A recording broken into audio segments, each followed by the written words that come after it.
Hey guys, welcome to my workshop. So I have decided to build a built-in within the shell of an old closet we had in our hallway. The closet was really unusable in a lot of ways, so we decided to rip out all the old, and I also decided to build a base of a cabinet with drawers, with drawer pulls and slides, and also the top that would be actually have a glass door so we could see through it, house some decorative pieces and a light in there. So let's jump right into it by taking out the old stuff, getting rid of the door, getting rid of the old trim, getting rid of the old shelves, and just cleaning it out.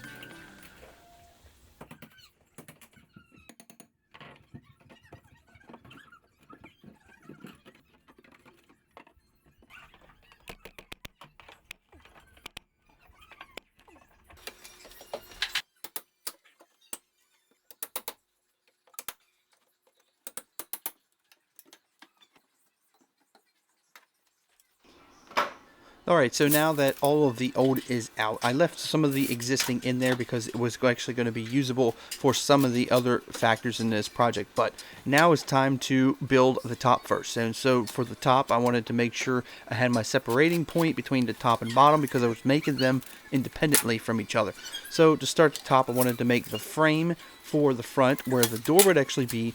And then I decided to go ahead and measure the sides because we're going to go ahead and cut thin pieces of 1/8 inch plywood just to kind of hide the rough 2x4 edge. And for each shelf that we're going to have, they're going to resemble a shape just like this. So throughout this project, you're going to notice one very repetitive moment is that all this wood that I'm using is actually reclaimed. This came from a cabinet we had in our entertainment center. We actually turned it, basically took the top half off and we used the bottom half. Top half also had the door that we decided to repurpose into this project. So that's why everything is painted black. Some of the wood you see is actually already got finish on it. And some of it's darker, some of it's lighter, but it's all reclaimed wood. We bought very little wood actually for this project.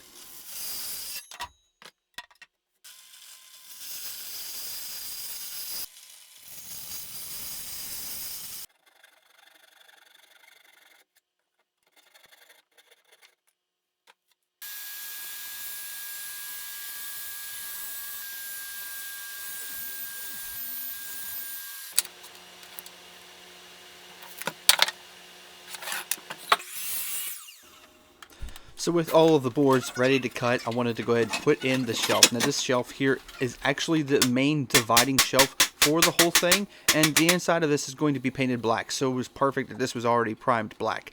One little tip you just noticed me using is a board to hit on. That way you don't mar the surface of the actual shelf that you're using.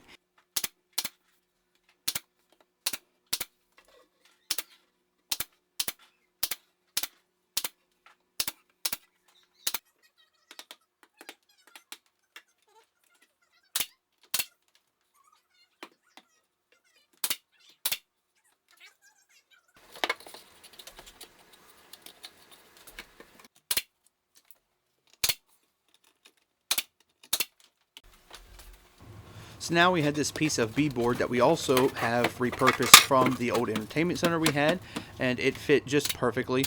But there is a little mishap that's about to happen, and this is why you wear safety glasses while you're doing projects like this in your house.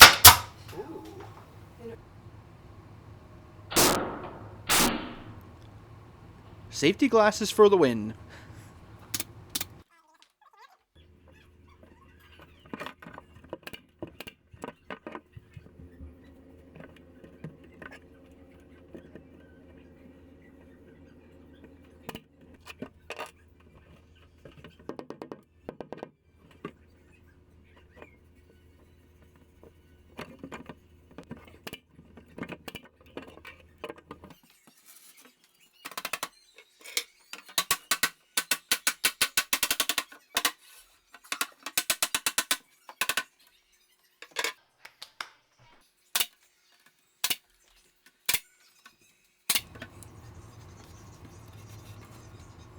So now all the shelves in, it's time to move on to the front piece. And for the front face frame of this, I decided to use pine. This was stuff I had bought actually for another project, never got used. So in one sense, I still didn't buy this necessarily for the project. But I'd cut them exactly in half. This was technically a 1x6. So cutting it in half gave me pretty close to 2.5 inches. And to hold the whole thing together, I used glue and the good old pocket hole. And if you're not sure how to use a pocket hole jig or what a pocket hole is, there is a link at the top of this video, and you can check out that video to help you understand the purpose and how to use it.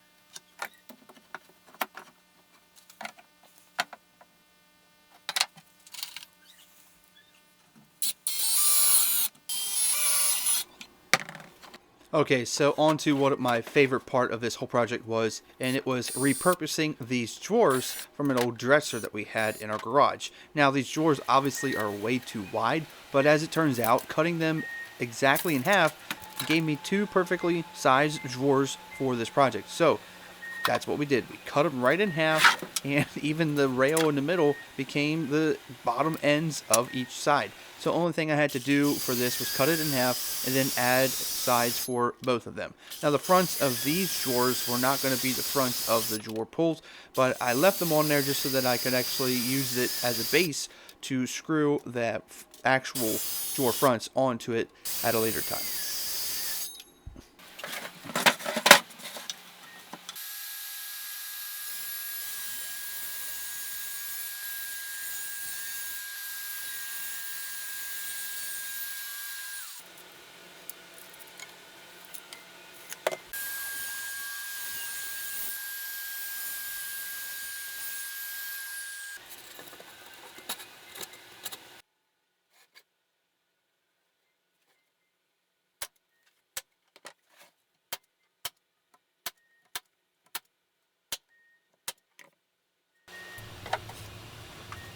Now with the drawers already ready to go, this was where I did have to make a purchase for a piece of plywood, and my original intent was to use 3/4 inch plywood, but the price is almost more than doubled of what it normally was, so I decided to go with 1/2 inch, which was an okay option, and it turned out to be, in the long run, not a problem at all. But I had all my dimensions, utilized this as best as I could, so I had very little waste, and that is what we decided to do. This is for the bottom, so all the drawers would go into this, and I continue to use the 3/4 inch pine as part of the frame to build the shell for the drawers.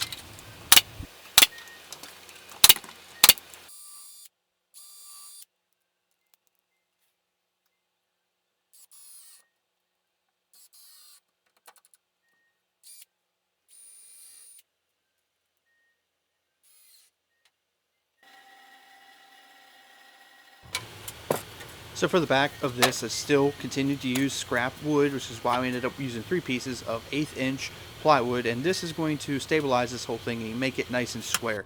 And if you live in an old house, making something square is great when you're making drawers, but sometimes creates issues, and later on we will find out that that did create an issue.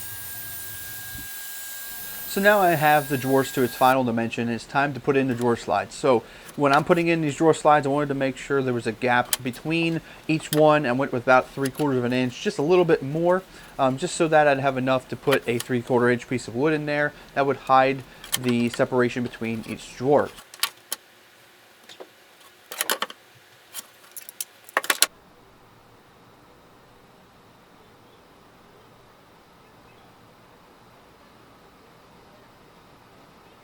I've got all my measurements figured out for this, and it's ready to go. So after putting the separating pieces, it was time to begin the drawer fronts, put this thing in, and get it installed into the wall. But that's going to be in part 2. So if you want to watch part 2, click the link below or click the card that's flashed up on the screen right now. But thank you for watching this one, and I'll see you in part 2 right here in the workshop.